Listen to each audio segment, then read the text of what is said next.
มาเบิ่งบรรยากาศหน้าปากทางเข้าวานหน้าวานหลังฝนตกตกบ่แห้งเด้ตกไปปล่อยแต่ว่าซ้ำนี่กะตกซ้ำนี่กะดินข้างหน้ามันเปียกมันซุ่มอยู่ใบเข้าได้กินเข้าได้กินน้ำอยู่ดอกก็ดีกว่ามันฮ้อนซ้ำนี่กะเข้ามีแห้งหลายเติบพี่น้องตกซ้ำนี่กะเข้ามีแห้งหลายเติบดอกเข้ากะกำลังเกิดปริปะเละรอเบิ่งซะก่อนอีกสักอาทิตย์หนึ่งว่ามันจะเป็นจังใดต่อไปเนาะมันจะเป็นจังใดต่อไปรอเบิ่งซะก่อนดินมันแห้งโพดแต่ว่ามันก็กำลังเกิดเนาะนี่เกษตรกรชาวนาเฮาเฮ็ดหน้ามันคือบ่รวยจักเที่ยดราม่าพี่น้องในส่วนของมีคนหนึ่งที่เพิ่นได้ออกมาสังเกตหรือว่ามาแชร์ประสบการณ์หรือว่าเท่าที่เพิ่นไปอ่านพบเจอเนาะเขาเนาะว่ามันมีกระแสหนึ่งเพิ่นไปอ่านแล้วว่าเกษตรกรชาวนาเฮ็ดหน้าสุปีเส้นพ่อเส้นแม่พุ่นละเสร็จแล้วกะขายเฮ็ดหน้าลงทุนไป50,000แต่ว่าขายเข้าได้20,000 30,000นี่ล่ะปรากฏว่าขาดทุนสุปีละ20,000แต่ก็บ่ได้เซาเฮ็ดถึงกระนั้นก็ต้องเฮ็ดอยู่ตลอดเวลาเฮ็ดสุปีทนเอาอดทนเอาเป็นเพราะอีหยังเกิดจากอีหยังกันแน่แล้วตั้งแต่รุ่นพ่อรุ่นแม่มาติดหนี้ธกสบ่มีเบิดจักเที่ยมีแต่จ่ายดอกแต่ว่าซุมื้อนี่ดอกก็ยังจะบ่มีจ่ายนะ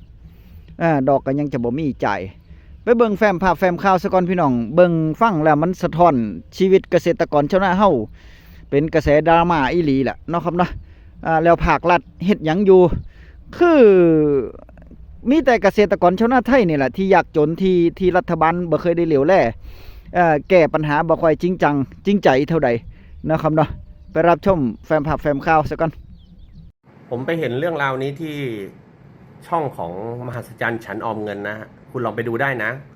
เขาบอกว่ามีชาวนานะลงทุนทำนาเนี่ย11 ไร่ครับลงทุนไป 50,000 นะถึงเวลาเก็บเกี่ยวและขายเสร็จแล้วเนี่ยได้เงินกลับมา 30,000 นะขาดทุนไป 20,000 นะครับเขาก็ไปถามชาวนาเจ้าของที่นาเนี่ยถามว่าจะทำต่อไหมเขาก็บอกว่าเขาก็ยังคงจะทำต่อไปครับเพราะว่าเขาก็ไม่รู้จะไปทำอะไรเหมือนกันอย่างอื่นนะครับแล้วเขาก็ทำกันมาตั้งแต่บรรพบุรุษเขาแล้วนะคือพอผมอ่านแล้วผมก็รู้สึกว่าเดี๋ยวกูพูดก็จะหาว่ากูโยงไปเรื่องพิธีกรรมอีกมันไม่เกี่ยวกันหรอกครับจริงๆแล้วอ่ะนะมันเกี่ยวกับเขาเรียกว่าระบบของเราฮะระบบของเราที่ไม่เอื้อให้ชาวนาไม่แก้ไขปัญหาให้ชาวนาครับนะครับเงินในบ้านเราเนี่ยนะเอาไปทำอะไรที่มันไร้สาระนะครับหลายๆสิ่งหลายๆอย่างเนี่ยเราควรจะมาอุดหนุนนะครับพี่น้องเกษตรกรไม่ว่าจะเป็นชาวนาชาวสวนชาวไร่ชาวอะไรก็อุดหนุนไปเพราะว่ามันเป็นพื้นฐานของประเทศชาติครับชาวบ้านรากหญ้าพี่น้องที่ทำเกษตรกรคือชาวบ้านพื้นฐานเขาเรียกว่าพื้นฐานของประเทศนะคนรากหญ้ามีมากที่สุดในประเทศไทยครับนะรัฐบาลเนี่ยควรจะสนับสนุนอุดหนุนแล้วก็ช่วยเรื่องงบประมาณในการทำวิจัยเพื่อให้เกิดการพัฒนาไปในทางที่ดีขึ้นไม่ใช่แย่ลงนะครับหรือแม้แต่กระทั่งเรื่องของปุ๋ยที่แม่งแพงเหลือเกินตอนนี้กระสอบเราประมาณ 1,600 เขาบอกอย่างนี้นะ 1,600 แล้วนะครับแล้วจะเอากำไรที่ไหนมาถูกไหมนี่ยังไม่รวมนะครับนี่สินที่ชาวนาหรือชาวสวนชาวไร่เนี่ยไปกู้ธกสมาเนี่ยซึ่งใช้ยังไงก็ไม่หมดครับใช้ตั้งแต่รุ่นโคตรพ่อโคตรแม่ยันรุ่นลูกก็ยังใช้ไม่หมดเลยนะครับมันเป็นที่ระบบครับมันเป็นที่ผู้บริหารครับที่เขาไม่สนใจพวกคุณนะเป็นที่ระบบที่เขาไม่สนใจพวกคุณฉะนั้นนะเรื่องนี้มันไม่ได้เป็นแค่คนเดียวครับเป็นกันทั้งประเทศนะครับก็หมายความว่าระบบมันห่วยแตกอ่ะคุณเข้าใจว่าผู้บริหารแม่งห่วยแตกอ่ะคือคุณมันมีอย่างที่ไหนอ่ะคนกินข้าวทั้งโลกแต่ชาวนาบ้านเราเจ็บจนน่ะแต่ทำไมชาวนาบ้านอื่นเขาบ้านอื่นเมืองอื่นเขารวยกันวะแปลกใจว่าพูดง่ายๆแค่นี้ทำไมชาวนาบ้านเราแม่งจนวะเกษตรกรบ้านเราแม่งจนวะทำไมบ้านอื่นเขารวยวะเกษตรกรที่รวยอ่ะมีไม่กี่อย่างครับในประเทศนี้แต่ตอนนี้ใกล้ๆแล้วชิบหายหมดแล้วคุณไปดูเกษตรกรที่ทำบ่อกุ้งเขาเนี่ยโดนหมอคางดำมาไปแดกหมดแล้วคนเลี้ยงกุ้งนี่บรรลัยกันหมดแล้วนะจริงๆคุณไปดูเด็แล้วคุณไม่ต้องห่วงครับตอนนี้ประมงชายฝั่งครับ มึงก็ใกล้จะบรรลัยกันหมดแล้วเพราะว่าปลาหมอคางดำแม่งไปขึ้นที่พัทยาแล้วครับ ช้อนเอาได้เลย เมื่อคืนก็ช้อนกันอ่ะเขาไม่ต้องตกด้วยนะไอ้เหี้ยยืนตกปลาอะไรวะปลาหลังเขียวอยู่ตั้งนาน มีปลาหมอคางดำให้ช้อนเฉยเลย แล้วก็ห้ามปล่อยกลับไปด้วยนะช้อนได้แล้วเนี่ยแต่ผมจะบอกว่าคุณปราบยังไงก็ไม่หมดแล้วครับมันสายไปแล้วฮะมันสายไปแล้วครับที่คุณจะปราบปลาหมอคางดำเพราะว่ามันหลุดลงไปในเขาเรียกว่าระบบนิเวศของเราอ่ะแล้วไอ้พวกนี้มันทนแล้วมันก็บู๊ด้วยนะฮะไอ้ปลาธรรมชาติที่อยู่ในท้องถิ่นของเราสู้มันไม่ได้นะต้องถ้าจะเอาแบบสู้ไม่ได้ต้องปลากระพงฮะแต่คุณมีปัญญาหรือว่าปลากระพงไปปล่อยไปสู้กับมันอ่ะเพราะมันออกลูกทีเนี่ยปลาหมอคางดำ1 ตัวออกลูกเป็นล้านนะออกลูกได้เป็นล้านเลยแล้วก็ลูกมันเนี่ยทนด้วยโอกาสรอดเนี่ย90%แล้วก็ไม่ค่อยมีใครจับมันด้วยนะครับเพราะมันไม่อร่อยนะครับแต่ว่าผมก็ไม่แน่ใจนะถ้าเกิดมันลงไปอยู่ในทะเลแล้วเนื้อมันจะกินได้หรือเปล่ามึงลองเอามาทำซาซิมิกินเด้ซาซิมิคางดำเผื่อจะดีนะครับเรื่องนี้ผมก็ไม่ทราบว่าเขาคิดเห็นกันยังไงนะผู้ใหญ่ในบ้านในเมืองแต่เขาบอกว่ากรมประมงบอกว่าปราบไม่ได้แล้วล่ะต้องอยู่ร่วมกับมันไปแม่งพูดชุยๆนี่หว่าชั้นเนี้ยคุณไปทะเลเนี่ยชายหาดคุณก็จะเห็นหมอคางดำเวียนว่ายอยู่ตรงหน้าคุณน่ะเยอะแยะไปหมดครับมันเป็นไปได้ยังไงครับปลาน้ำจืดไปอยู่ในน้ำทะเลที่มันเค็มปีขนาดนั้นครับมันคือปลาที่ถูกตัดต่อพันธุกรรมมาเพื่อให้อยู่รอดในทุกสภาพแวดล้อมนะครับเดี๋ยวคอยดูนะพอมันเยอะๆมากๆเนี่ยเดี๋ยวก็จะมีคนรับซื้อคุณนะรับไม่อั้นเอาไปทำอาหารสัตว์ไอคนที่รับซื้อคุณนั่นแหละไอคนนั้นนั่นแหละไอคนที่เอามาปล่อยนะมาติดตามนายอดไปนำพี่น้องนาปากทางนาปากทางกำลังเป็นแถวแต่ว่าแถวมันยาวมาทางพี่เนาะต้องถ่ายมาทางพี่มันถึงจะเป็นแถวมองนี่มันจะบ่ค่อยเป็นแถวเท่าใดเพราะมันตัดกันหัวเทิร์นมันนี่มันต้องถ่ายมาแบบนี้นี่ถ่ายไปนี่มันจะเป็นแถวล่ะเห็นปะโอ้เริ่มเป็นแถวล่ะนายอดพี่น้องนี่นายอดพอใจการยอดผู้เดียวผู้เท่าก็ยอดได้เด้อนี่เครื่องแบบง่ายๆเครื่องยอดไอ้เข้าแบบถึกๆแต่ว่ายอดถือว่าได้ดีอยู่หรอกเนี่ยยอดเป็นหลุมกิ่งง่ายพร้อมแล้วผู้เท่าผู้ยิ่งก็ได้บัดเด็กน้อยก็ยังได้เนาะนี่เบิ่งติละเนี่ยเดี๋ยวพอการแปะลิงก์ไว้ให้ไปกดเบิ่งเอาเด้อ อยากแนะนำหลังจากที่ฟังในส่วนของถือว่าอายุบ่หลายเนาะยังเป็นวัยรุ่นอยู่แต่ว่าเพิ่นเป็นดีเจเด้อพี่น้องนี่เพิ่นนี่เป็นดีเจแล้วเพิ่นมิกเป็นพวกมิกแบบไอ้พับวัยรุ่นจังซี่น่ะนะพยาการไปเบิ่งประวัติเพิ่นแล้วไปเบิ่งอาชีพในการทำงานเพิ่นแล้วแต่ว่าเพิ่นก็สนใจในเรื่องของการเกษตรหลายเพราะว่าเพิ่นจะเว้าแต่เรื่องการเกษตรเบิดเลยเพิ่นบ่ได้ขายสินค้าบ่ได้ขายหยังเด้แต่ว่าเพิ่นเว้าลู่ตนพี่น้องเกษตรกรชาวนาเฮาฮือเพราะว่าลักษณะการเว้าของเพิ่นก็คือว่าอยากให้ภาครัฐบาลไปเบิ่งประเทศนอกไปเบิ่งต่างประเทศเกษตรกรชาวนาเพิ่นรวยเบิดทุกคนพอถึงบ่รวยก็ยังพอมีพอกินเนาะแต่ว่าเกษตรกรชาวนาไทยนี่ยิ่งทำก็ยิ่งจนยิ่งจมยังบ่พอยิ่งจมแบบจมดินเลยจมปักเลยเพราะว่าหยังเพราะว่ามันมีติดหนี้ธกส.เบิดสุคนละบ่ว่าไผดอกบ่ได้เว้าผู้อื่นพร้อมว่าแต่พ่อใหญ่การนี่ล่ะก็ยังติดหนี้ธกส.พุ่นเด้เนาะครับเนาะแห่งเอามาหลายขึ้นเด้อบัดนี้บางปีนี่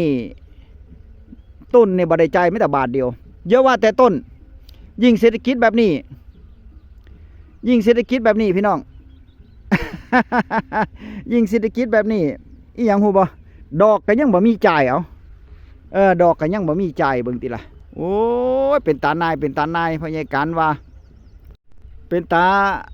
ลู่ตนพี่น้องเกษตรกรชาวนานํกันพี่น้องเนาะครับเนาะโอ้พ่อใหญ่การมาพิจารณาเบิ่งมาคิดเบิ่งแล้วเกษตรกรชาวนาเฮานี่ถ้าภาครัฐมีความจริงใจแล้วก็ตั้งใจที่จะช่วยเหลือนี่ได้เนาะครับเนาะได้เพ ราะว่าเป็นสันหลังของชาติแล้วก็เป็นหลักหย่าหลายหนึ่งสินค้าทางการเกษตรให้มันราคามันได้นั่นแหละแต่นี่สู้ปีพี่น้องเพราะหยังเพราะว่ามันมีคนเอารัดเอาเปรียบพวกนายทุนคนไทยน้ำกันนี่แหละย่ามสินค้าทางการเกษตรออกมานี่เพิ่นมีเงินนะมันเป็นนายทุนก็ต้องมีเงินกดราคาเอาแล้วเกษตรกรชาวนาเฮาฮู้ว่าเพิ่นก็จะฮู้จุดเฮาเนาะว่าไอ้พ่อสินค้าทางการเกษตรยังเข้านี่มันออกลืมเกษตรกรก็ต้องขายมันบ่กูตั้งราคาไว้ซ้ำนี่มึงก็ต้องมาขายให้กูน่ะมันเป็นจังสั่นเด้พี่น้องเอ้ยอีหลีเลยอันนี้ความจริงอันนี้ความจริงเลยพี่น้องที่ทุกคนได้สัมผัสมาเนาะเนาะปีต่อปีแต่ละปีกันนี่แหละขายเข้าให้ในทุนแล้วเกษตรกรชาวนาเฮากะจะไปเฮ็ดจังไดได้เด้อครับนะเฮ็ดหยังต่อบ่ได้เพราะว่าเจ้าของก็บ่มีเงินอาศัยในทุนนี่ละพอได้เงินแม่นบ่โอ้ยเฮ็ดจังไดเนาะเฮ็ดจังไดล่ะในสิ่งที่เพิ่นเว้ามานี่พยากรณ์ว่าถึกเบิดเด้ถึกเบิดเลยในสิ่งที่เพิ่นเว้ามาเนาะครับเนาะแล้วถ้าหากว่าทุกภาคส่วนตั้งใจที่ในประเทศไทยนี่บ่แม้กระทั่งรัฐบาลนายทุนจังซี่นี่ทางรัฐบาลทางนายทุนนี่มาซอยกันเบิ่งแย่งพี่น้องเกษตรกรชาวนาเฮาแบบจริงๆจังๆนี่พยากรณ์ว่ามันแก้ได้เด้แก้ได้ทั้งระบบเลยแล้วเกษตรกรชาวนาเฮาจะลืมตาอ้าปากได้เนาะครับเนาะจะลืมตาอ้าปากได้เพราะว่าซุมื้อนี่ถามว่ามันหลายบ่มันก็บ่หลายเด้พี่น้องเกษตรกรชาวนาเฮาก็ลดลงอยู่เพราะว่ารุ่นลูกหลานมันบ่เอาแล้วเฮ็ดให้เฮ็ดหน้ามันบ่เอาแล้วเห็นพ่อเห็นแม่เห็นปู่เห็นย่าติดหนี้ธกสติดหนี้บ่เซามันบ่เอาแล้วมันไปหาเฮ็ดงานโรงงานมันไปหาเฮ็ดงานที่มันร่ำเรียนมาพุ่นแล้วนะครับนะแล้วคนที่เป็นพ่อเป็นแม่เป็นพี่น้องเกษตรกรชาวนาเฮาก็พยายามส่งเสริมลูกติดหนี้สั่งมันพยายามส่งเสริมลูกให้ไปทำอาชีพอย่างอื่นสนับสนุนให้อาชีพอย่างอื่นส่วนมากก็จะเป็นคู่เป็นพยาบาลตำรวจทหารนี่มีหลายเติบอยู่เนาะเนาะส่วนมากจะเป็นจังสั่นหรือว่าไปโรงงานจังสี่เฮ็ดงานโรงงานจังสี่นี่เฮ็ดหน้าแต่พ่อกินจังสี่นี่ถามว่ามันหายไปบ่มันก็หายไปอยู่เด้พี่น้องเกษตรกรชาวนาเฮาคนที่บ่ไหวก็ขายถิ่มก็มีเพราะว่ามันบ่มีทางออกเนาะครับเนาะก็ถือว่าเป็นบทเรียนอีกหนึ่งบทเรียนพี่น้องที่เป็นดราม่าแต่ว่าพยากรณ์ว่าวอนภาครัฐนี่แหละเนาะถ้าจะมีความจริงใจช่วยเหลือพี่น้องเกษตรกรชาวนาเฮาให้มันเป็นรูปธรรมให้มันจับต้องได้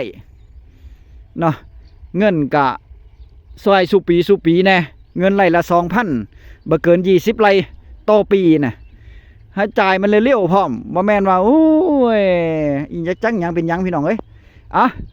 เว้าหลายสายยาวคอมเมนต์มาเว้ากันคือเก่าเด้อพี่น้องเด้อเจอกันใหม่คลิปหน้าคลิปนี้สวัสดีครับ